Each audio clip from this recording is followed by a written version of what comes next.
What's going on, Moon Gang? I hope all is going well. In this video, I will be giving an update on the wildly popular EV company, NIO.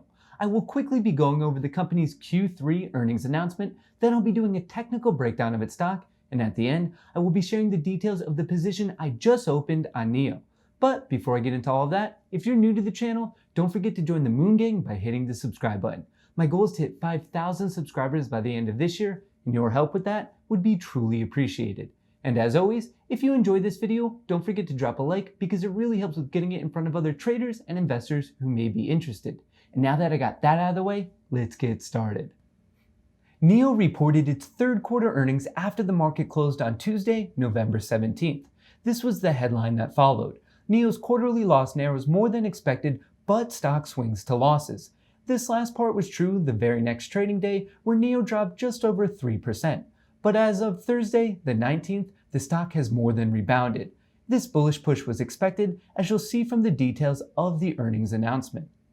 NIO's adjusted net loss came in at $147 million or 12 cents per share. Analysts were predicting a loss in the range of anywhere from 20 to 15 cents per share.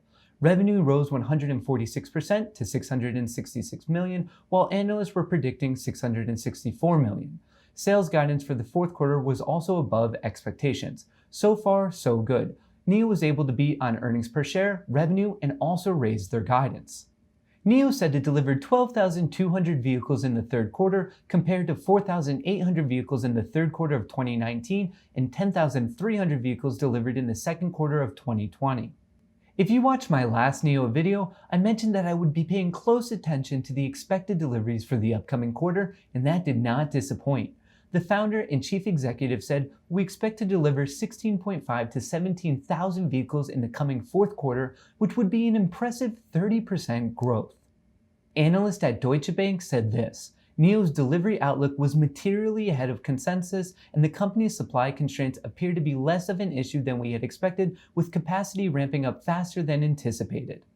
Or in other words, NIO is growing faster than anyone expected.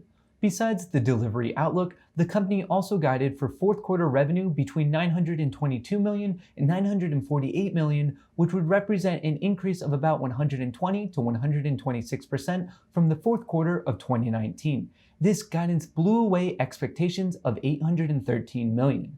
So across the board, NIO was able to beat earnings expectations, which makes me think that its stock will hit a new all-time high sooner rather than later. With that being said, let's switch over to the charts. When the dust settled for the day, the results were a mixed bag. The main market index, the S&P 500, gained 0.42%, the tech-heavy NASDAQ 100 was up 0.78%, and NIO gained a very respectable 7.5%. NIO trades under the symbol NIO, and the stock is currently sitting at $48. The total volume of shares traded was extremely high relative to other stocks, but today's action was actually below its own 10-day average. Over the past week, NIO is essentially break even, but over the past month, it's up 74%, and over the past 3 months, it's up 243%. Overall, NIO's performance has clearly been phenomenal. If you've been keeping up to date with my technical breakdown videos, you will be familiar with the current situation. This drop of 3.3% is what happened the day after the earnings announcement, but after today's results, that drop has clearly been erased. This previous high of 49.30 has proven to be an important support over the past 3 days. If this bullish momentum continues, I will be looking for the stock to clear this previous double top of 49.30, and then we would be on our way to testing the all-time high at 54.20, which would be a gain of 12%. If this ends up becoming a triple top at 49, I would be looking for support to be found once again at 45, which would be a decline of 6.5%. If the bear camp pushes the stock below that, I would then be looking for support to be found at 38, which would be a drop of 21%. If this latter scenario were to play out, I would in no way be concerned.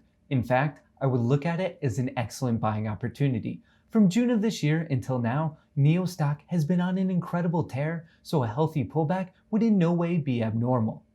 From July until September, the stock was following this bullish trendline, and then in October, when all other EV stocks were struggling, NIO broke out, reaffirmed the trendline, and then was off to the races in a truly impressive manner. the overall trend for NIO is clearly a bullish one. Until the stock starts putting in lower lows, I would argue that the dips are to be bought. The only issue with that is that NIO rarely dips. Moving forward, I think there's a pretty good shot that we get above 54.20 sooner rather than later. The last time that the RSI got to 80 was in mid-October when NIO posted a new relative high at $30. From that point, a period of consolidation followed before the next leg up. Once again in November, the RSI hit 80 with a little bit of bearish divergence, but over the past few days, the stock has been consolidating, which allows the RSI to cool off just a bit.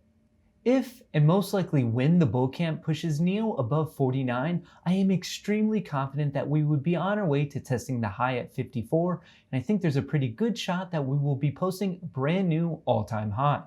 When you take a look at the RSI, there is still room to run, but make sure you're paying attention for divergent setups. On the screen now is NIO's 4-hour chart. At the time that I'm making this video, I do not own any shares of the company. I was looking to invest somewhere between $38 and $30, but that opportunity has not presented itself in quite a while. But because I've been paying attention to NIO on a daily basis, I noticed that when the Citron report came out, $45 was once again acting as resistance. This was then followed by it acting as support on 2 occasions. When the market closed yesterday, I figured if this price level could hold once again, there's a pretty good shot of returning to the mid-49s, and after that would be all the way up to the moon. So because I wanted a piece of this upcoming move, but I don't like to invest near all-time highs, I decided to buy some call options. To be fully transparent, here are the exact details of the options that I bought. The strike price is $55, the expiration date is December 4th, and the premium is $2.64. I know most of the time I talk about my investments, but once in a while when I see a good opportunity, I like to trade options. If you would like to hear more about those in the future, let me know in a comment below. As things continue to develop with NIO, I'll make sure to keep you updated in future videos. I'll keep you posted on how the option position plays out, and I'll also let you know when I finally invest in the company, so make sure you have your notifications turned on. Thanks for making it to this point in the video. Your support truly means a lot to me. As a quick reminder, everything expressed in this video are my own opinions, and I am not a financial advisor, so I would highly recommend that you do your own research. I would love to know your thoughts on NIO in a comment below. More specifically, how long do you think it will be before the stock breaks above the high at $54? And as always, if you enjoyed this video, don't forget to drop a like, and if you haven't already, don't forget to join the Moon Gang by hitting the subscribe button. All of that engagement really helps me out. Thanks for watching, and until next time, best of luck in the markets.